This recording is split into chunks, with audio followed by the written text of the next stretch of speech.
Assalamu alaikum. Yau zan yi bayani akan dalilin da ya sa mata da yawa suke faman neman namiji na gari ba sa samu. Idan ke mace ce,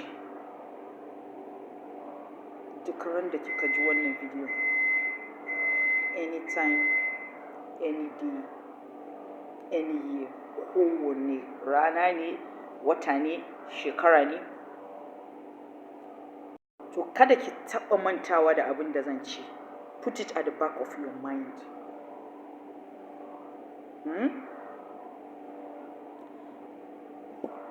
Na farko dalilin da ya sanya mu mata muna neman maza na gari ba mu samu su. Na farko, ba ma son mazan na garin ne. Ba ma son maza masu mutunci. Kin ji abin da nace? Ba ma son maza masu mutunta mu, wanda suka san mutuncin kanmu. Mun fi son masu yaga riga, wanda za su zo ya gaggaura miki mari ya ce dan kaza kazanki, dan kaza kazanki. You know? Irin wannan mazan muka fi so. And shi namiji na gari, they always come in disguise. A ɓoye suke, ba za ki taɓa ganin shi ba yi da wannan swag ɗin da kike nema, ba yi da wannan vibe ɗin da kike nema, ba yi da wannan irin wankan da kike nema. Exactly. Shi ne abin da nake nufin cewa a lullube suke. Ba zai taɓa zuwa miki a wannan siffan da yake cikin kanki. Ba zai zo miki haka ba. Shi yasa kullum za a yi ta neman su, ba za a haɗu da su ba, sai dai ki ci gaba da ɗaukan masu swag. Vibe. I like your swag, I like your vibe. Shi za ki ta ɗaukawa. Wannan fantasy ɗin da kike creating a cikin kanki shine abin da za ki yi. That's what you keep attracting. Saboda da yawa mata ba sa son maza na garin. Da yawa na ce matan ba sa son maza masu hankali, masu mutunci. Sun fi son masu swag, sun fi son masu wanda zai dan gaggaura musu mari, ya dan cicci mutuncinsu, ya dan zazzage su, ya dawo yana ƙarya, yana, you know, hi baby ina son ki, you know, all this nonsense. Dalilin da ya sa ne wannan bidiyo saboda mata da yawa suna yawan ƙorafi akan maza. Suna yawan ƙorafi akan cewa babu maza na gari. Suna yawan ƙorafi cewa suna yawan haɗuwa da irresponsible men. Ko da yaushe mata suna yawan ƙorafi duk namijin da suka haɗu da shi babu abin da yake buƙata a gurinsu sai jikinsu. Suna yawan ƙorafin cewa suna yawan haɗuwa da maza wanda babu abin da suke buƙata a gurinsu sai kuɗinsu.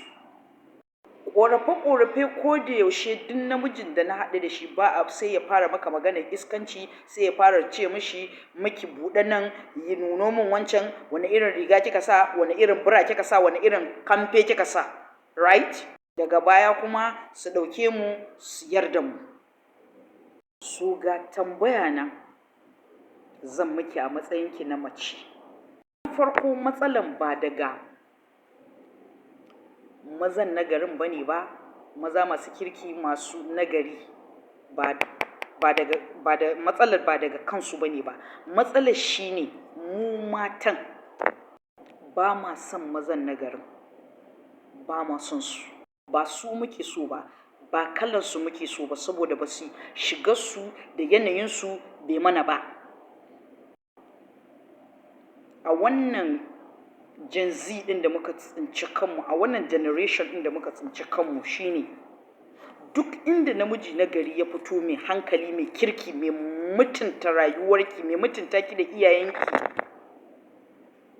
to a ɗan iska yake tashi. Duk namiji na garin mai mutunta ki da mutunta martabarki da iyayenki da ke ɗin kanki, to shi fa wannan yana tashi ne a matsayin ɗan iska, a matsayin wawa, a matsayin dolo, a matsayin bai san abin da yake yi ba, a matsayin ɗan ƙauye. ba shi da swag, ba shi da vibe, ɗan ƙauye ne shi, haka ake kiran shi, mugu, wawa. So da yawa mata ma akasari ana neman mijin nagarin, amma in kin gan shi ma ba kya iya gane shi. Kawai iya abin da kika sani, kawai abin da yake cikin kanki, wannan fantasy ɗin da kika creating a cikin kanki shine abin da kika sani. Me ake nufi da namiji nagari? Duk inda kika haɗu da namiji nagari, namiji ne wanda zai mutunta ki, mutunta iyaye. Na farko bari in gaya miki, duk wani namiji nagari sai kin same shi da yana da iyaka, ya gindaya wa rayuwarsa iyaka. Na biyu za ki ga yana da family vibe, ya san darajar family. Na uku za ki ga yana da son ɗaukar ɗawainiya tun bai ma aure ki ba. Za ki ga duk namiji nagari za ki ga yana da principle, yana da ka'idodi. Duk namiji nagari za ki ga yana da vision, yana da mission, ya san inda ya sa gaba. Yana kuma da direction, yana da tasha inda zai sauka. Za kuma ki same shi da conscience, yana da imani. Duk namiji nagari sai kin ga ya san yadda zai tsarrafa mace. Ba wai wanda duk magana da ya fito a bakin shi zai yaga shi, ya riga ya zama product ɗin unguwarsu, product ɗin garin da yake, da irin family da ya taso. Sai yadda ya ga dama yake yaga magana. So idan ya haɗa wannan abubuwan, that is a human being. Wannan shine real ɗan adam da ake magana.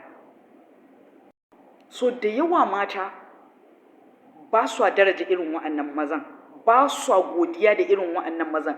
They don't appreciate irin wa'annan mazan.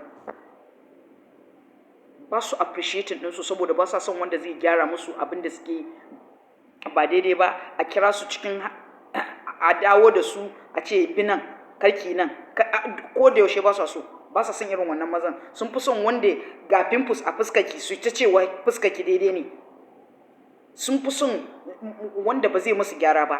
Sun fi son wanda zai su ce ba ni kaza a ta jirga ki, a ta jirga ki, a ta jirga ki har sai an kai ki bango. Ya. Mai swag. A duk lokacin da mata suka ga irin wannan mazan da na lissafa, maza irin na garin da wanda na lissafa abubuwan nan da suke da shi, suna ɗaukan su wawaye, suna ɗaukan su ‘yan ƙauye ne, suna ɗaukan su ai ba su iya ba, ba su haɗu ba, ba su san abin da suke yi ba. Saboda me? Saboda mata da yawa sun riga sun saba da toxicity, sun riga sun saba da guba, da ɗaci, da faɗa, da tsangwama, da cin mutunci, da yaga riga. A cin mutuncinsu, a yi musu kaca-kaca, a musu rugu-rugu, raga-raga, shine abin da suka sani a matsayin soyayya. Toxicity.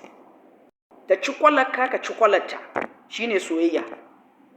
Duk namijin da bai iya faɗa ba, bai iya yaga riga ba, to bai iya soyayya ba. Idan kina son ki haɗu da namiji da zai mutunta ki, ya so ki, ya mutunta ki, ya daraja ki, daraja martabar gidanku, shine your eye. Ki daina daga farko sai kin fara daga kanki, sai kin daina yaudaran kanki, sai kin daina gaya wa kanki ƙarya.